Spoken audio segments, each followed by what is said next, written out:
बिस्मिल्लाहिर्रहमानिर्रहीम। अस्सलाम वालेकुम। मेरा नाम डॉक्टर राजा फ़रद शोएब है और मैं कंसल्टेंट स्ट्रोक फिजिशियन हूँ शिफा इंटरनेशनल हॉस्पिटल इस्लामाबाद में।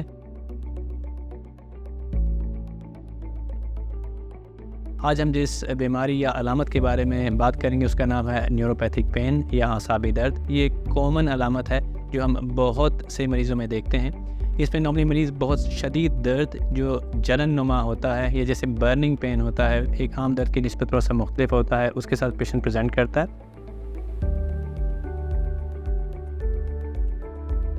इसके मुख्तलिफ कॉजेज़ होते हैं। जो कॉमन कॉजेज़ होते हैं वो आपके न्यूरोलॉजी से रिलेटेड हैं। जैसे स्ट्रोक के बाद बहुत कॉमन होता है, कभी खुदा न खासा किसी को हराम मगज़ या स्पाइनल कॉर्ड की इंजरी हो या कोई नर्व इंजर हो जाए तो उसके बाद भी न्यूरोपैथिक पेन होता है। कभी कभार कुछ इन्फेक्शंस होती हैं, जैसे हर्पीज़ इन्फेक्शन होती है जिसको हम कॉमन वर्ड में शिंगल्स कहते हैं, उसके बाद भी इसका बहुत शदीद दर्द होता है जो काफ़ी अरसे तक रहता है और मरीज़ के लिए काफ़ी तकलीफ़देह होता है। कभी कभी कुछ मेटाबॉलिक कंडीशंस होती हैं, जैसे डायबिटीज़, अगर उसका कंट्रोल अच्छा ना हो उसमें हम नॉर्मली देखते हैं कि पेशेंट के दोनों पाँव में बहुत सीवियर न्यूरोपैथिक पेन होता है जिसकी वजह से मरीज़ के लिए इवन रात को सोना भी मुश्किल हो जाता है।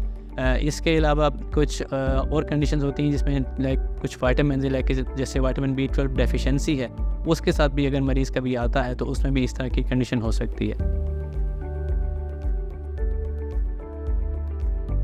अच्छा जी, अब आते हैं इसके ट्रीटमेंट पे।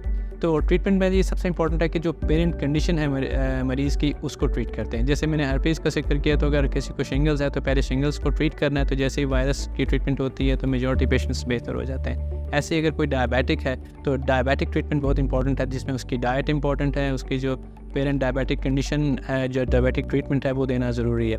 अगर किसी को विटामिन डेफिशिएंसी जिसको जैसे विटामिन B12 डेफिशिएंसी है तो विटामिन B12 की रिप्लेसमेंट इंपॉर्टेंट है। तो B12 की रिप्लेसमेंट जो है वो उसकी न्यूट्रिशन के साथ भी हो सकती है और डाइट सप्लीमेंट या टैबलेट फॉर्म में भी हो सकती है। अगर किसी को न्यूरोलॉजिकल कंडीशन की वजह से हो रही है तो वो ज़रा थोड़ा सा पेचीदा मामला होता है, तो उसमें मरीज़ को डिपेंडिंग अपॉन हिज कंडीशन कुछ अदवायात भी देनी पड़ती हैं। तो इसमें मुख्तलिफ मेडिकेशंस हैं जो हम हर मरीज़ को उसकी उम्र और उसके बीमारी के हिसाब से देते हैं। तो ये एक ऐसी कंडीशन है जो ट्रीटेबल कम्प्लीटली तो नहीं है, लेकिन इसमें सिम्टम्स काफ़ी हद तक मरीज़ के हम कवर कर सकते हैं और रिड्यूस कर सकते हैं, जिससे मरीज़ की क्वालिटी ऑफ लाइफ बेहतर हो सकती है।